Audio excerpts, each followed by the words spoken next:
今年10月，嘉义县要主办全民运动会，配合着国家新南向政策，嘛特别增加新南向国家五人制骹球交流赛，希望会当增加台湾人和医间交流。今日县政府举办开球典礼，6月2号就要来进行分区预赛咯。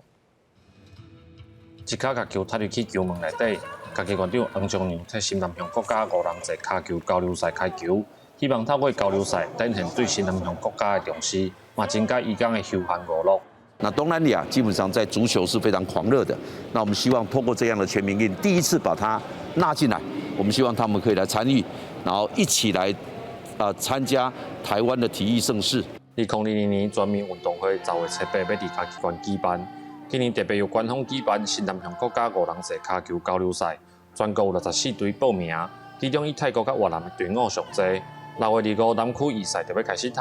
有报名的义工球队就讲，真欢喜台湾有这款的比赛。第一次能够在我们台湾最基层的这个全民运动会里面列为一个项目，我想这是台湾整个社会对于我们重新的透过这个足球，把我们的移工朋友当成是自己人，那这个是非常令人高兴的一个突破。可以参加那个我们台湾这边的融入台湾的文化啊，也是会带有我们的一个体育的精神来到这边跟大家一起分享。嘉义县政府指出，移工是台湾真重要的劳动力，骹球是上喜的运动。全民运动会增加移工的参与，唔但提升骹球运动的风气，嘛会当透过运动增加新南向国家甲台湾的交流。记者林慧婷，嘉义报道。